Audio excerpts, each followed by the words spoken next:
somehow, it had always been the case that the mother was always the main one in their family. No, she was not the breadwinner, the reliable shoulder or the head of the family. But in some strange way, everything and everyone revolved around her. The most important thing in the family was precisely the desires of Lyudmila, and only then her husband Kirill and son Lyoshka. Lyoshka firmly learned this since childhood. After all, his father, who never recovered from the trauma he received, repeated to him before his death, "Lyashenka, our mother is a tender and very vulnerable woman. You take care of her, otherwise she will disappear. She simply needs your attention and support." Quote. And the 14-year-old son nodded, agreeing with all his might, holding back tears. He knew how much his father loved his Ludochka, perhaps even more than him, Lyoshka, and even promised his father not to interfere with his mother if she decided to get married again. Of course, mom needs a strong shoulder to lean on, but he, Lyoshka, can't be that shoulder yet. He can only love her and help her with everything. That's why after his father's death, he tried his best not to let him down. He studied well and did everything he could around the house. He didn't leave his mother for long, abandoning his yard friends. But he rarely received signs of approval from her. Mother continued to work at the museum, where she was in demand only 3 days a week and looked lost, as if dimmed. But everything changed 2 years later, on a rainy spring evening. Then mother returned from work, as if revived, with some unfamiliar gleam in her eyes, and told Lyoshka that she had met a wonderful man. Uncle Misha worked as a minibus driver, had been divorced for a long time and somehow very quickly moved in with them. No, Lyoshka, he didn't offend. On the contrary, he treated his stepson quite loyally. He didn't try to educate him, didn't impose his opinion, but didn't ignore him either, even taught him to fight with his fists so that the boy could fight back against the yard bullies. He also often took Lyoshka fishing with him, played football with him, and even went to school for parent-teacher meetings a couple of times when his mother was busy. And when Lyoshka turned 20, Uncle Misha sold the plot of land in the village that he got after his divorce from his wife and gave the money to his stepson. And Lyoshka moved into the apartment of his grandmother, who had died by that time, having first done a major renovation. He no longer worried about his mother. Ludochka, who by that time had become Lyudmila Pavlovna, was simply glowing with happiness after her second marriage and smiled often, even for no reason. At first, Lyoshka was a little jealous, but then he calmed down. Now Uncle Misha is reliable next to his mother, and it's time for him to take care of his personal life. Moreover, the guy wasn't doing so well with his personal life. No, girls would appear and quite often, but they would disappear from his life quite quickly. Mikhail even called Pasanik for a talk once, asking if everything was okay with Alexei. "What are you talking about, Uncle Mish?" The guy was surprised. And he explained, looking away. "Well, you're already 23, and you still haven't found a bride. That's why I'm asking, maybe there are problems." Quote. But Alexei hastened to calm his stepfather. Everything was fine with him. He just hadn't found a true woman yet, whom he would want to take to the Legislative Assembly. However, the only one was found quite soon, about a year later, right in his parents' apartment.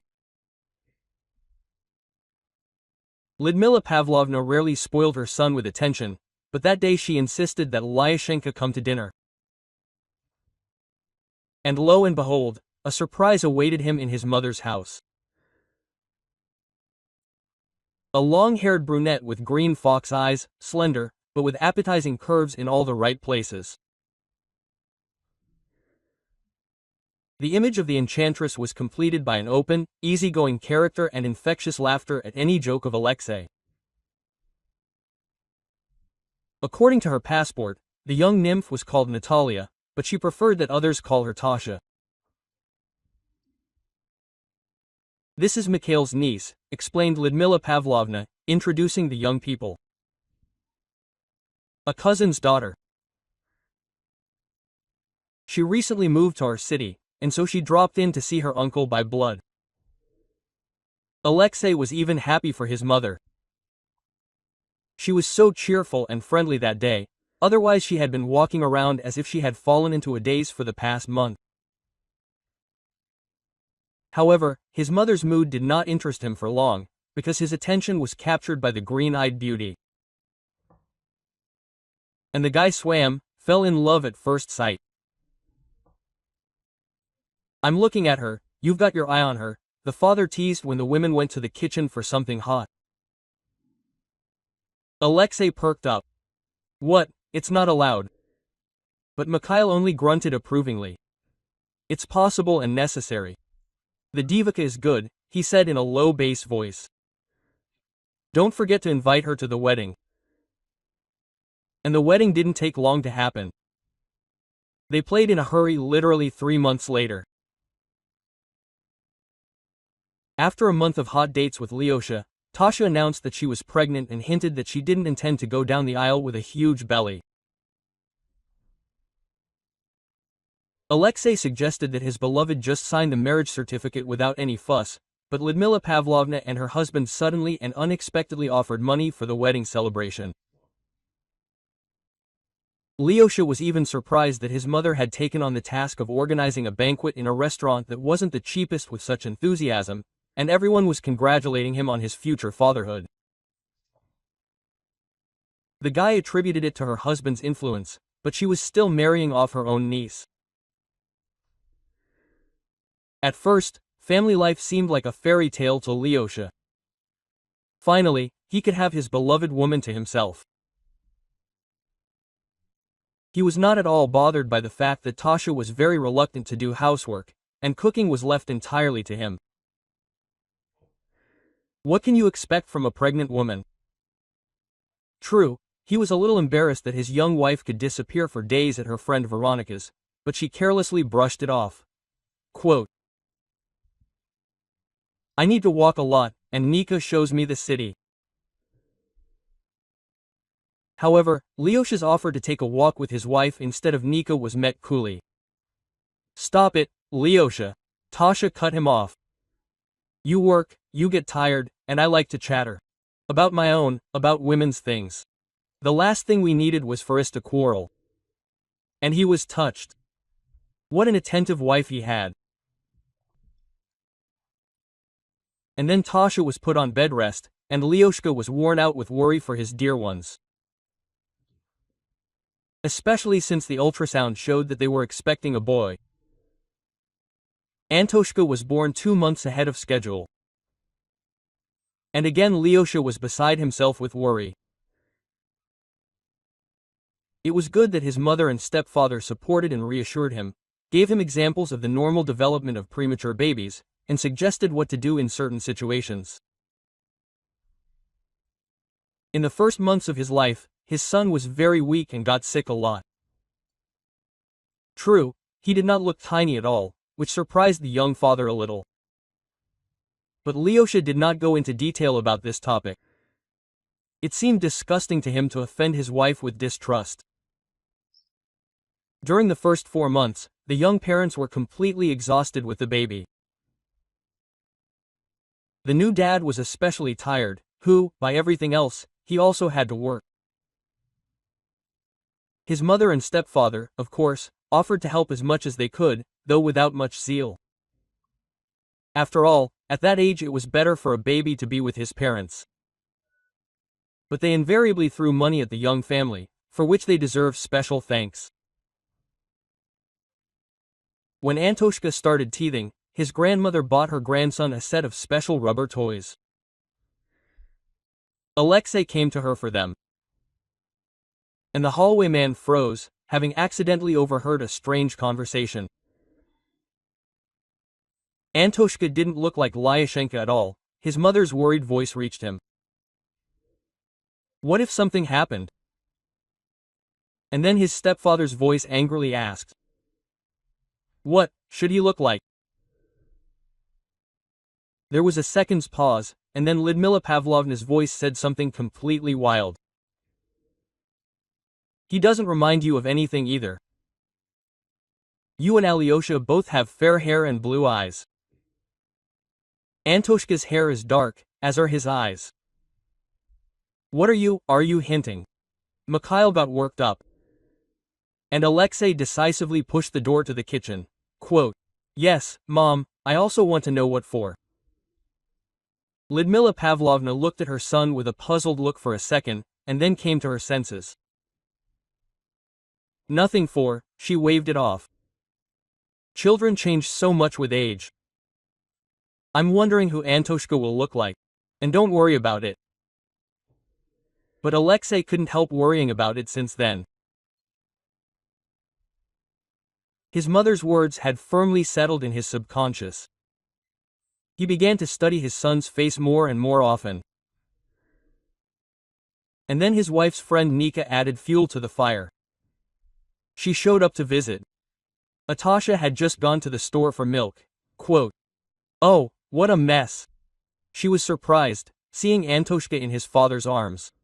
And you can't tell that he's premature. Quote. Alexei jerked as if he'd been hit, and that was it.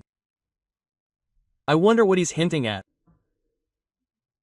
But he couldn't get Nika to the point. His wife returned, and she and her friend locked themselves in the bedroom.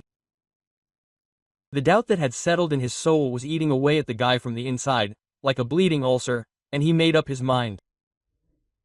Why bother? After all, it's easy to check everything now. You just have to secretly do a DNA test. Especially since Tasha had practically stopped taking interest in her 8-month-old son. The boy had stopped getting sick and being capricious, and his mother had decided that he could be left with his father while she took a walk with Nika. When this was voiced to Alexei for the first time, he was even glad, because his wife had looked exhausted and pale lately. Let her take a walk for a couple of hours. But soon Tasha's walks became regular, and they lasted until late. One day, it accidentally turned out that Nika didn't even know that walks with Tasha every day. So Alexei realized that his wife was simply cheating on him. So, it was time to officially establish whether this was his son. I'm getting a divorce. He came to his mother's house one day and threw a piece of paper with seals on the table. Tasha is not my son. Lyudmila Pavlovna's eyes darted around in fear, and then looked away. Wait a minute, maybe there was some kind of mistake. The woman carefully took the test, looking questioningly at her husband, but her son slapped his hand on the table. Tasha has been cheating on me, I think, for a long time now, he said angrily. Can I stay with you for a couple of days until she and her son move out?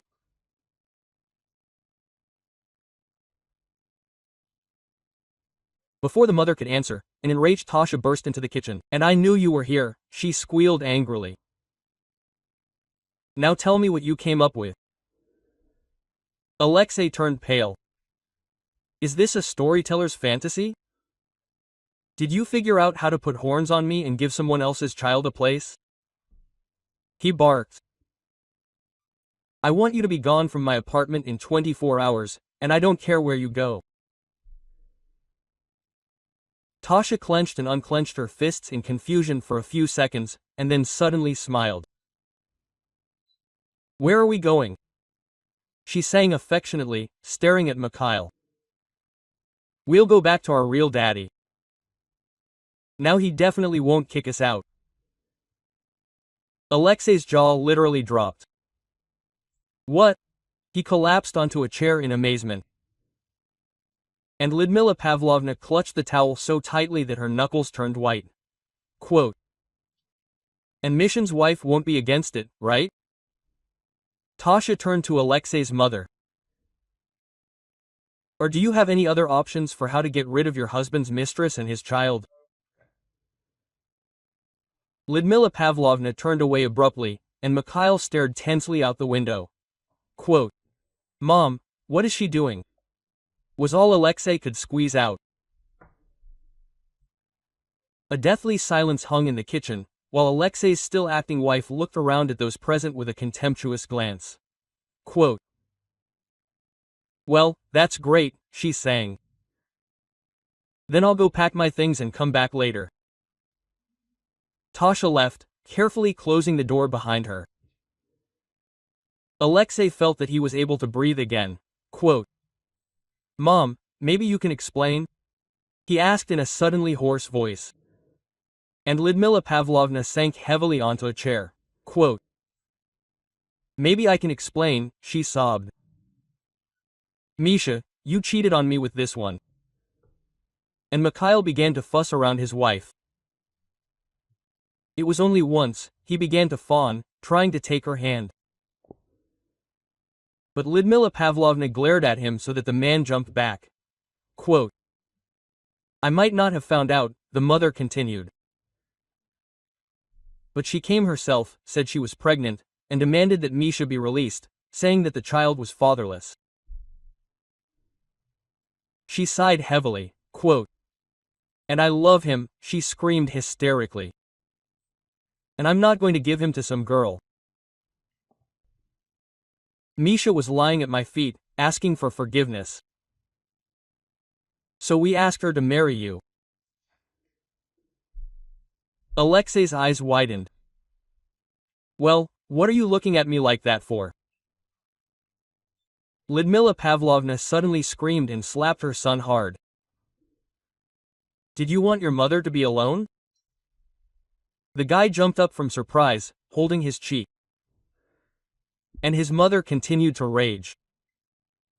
"Yes, everything was fine, but you had to check." "And what should I do now? Tell me." Quote. She burst into tears. Mikhail rushed to hug her, whispering something in her ear. Alyosha rushed headlong out of this madhouse. Only on the street did he come to his senses and clearly realize that he had absolutely nowhere to go. And he sat in some cafe until dark, trying in vain get drunk, but his stressed body refused to accept alcohol. And then a message came from Tasha. "We've left, the keys are in the mailbox." And the guy trudged to the house he hated. A month passed in a fog, then it got easier. But he didn't want to see any of the participants in this story. Alexei decided to leave far away from this filth. And on the eve of his departure, his mother called. "Forgive me, Sonny," she dodged. "I fought for my happiness, just don't throw the phone down." Lyosha looked indifferently out the window, holding the phone with his shoulder. From there came good news, in his mother's opinion. It turned out that Misha also insisted on a DNA test. And lo and behold, this child has nothing to do with him. Tasha was expelled in disgrace, and she, Lyudmila Pavlovna, won an unconditional victory. "Congratulations, Mom," Alexei said quietly, disconnecting. He didn't feel sorry for Tasha, but for Antoshka, well, okay, this grief-stricken mother will sort this out herself, because somewhere in the world there is Toshka's real father. The divorce proceedings lasted for 6 months. In court, Alexei again had to prove that he was not the father of the child. And having achieved freedom, the guy left the city. Now he lives far away and is trying to forget what happened, cutting off all ties with the relatives who betrayed him. Thank you for listening to the story to the end. I ask you to support the channel with a like. It will not be difficult for you, but for me it is very important. Until next time, why?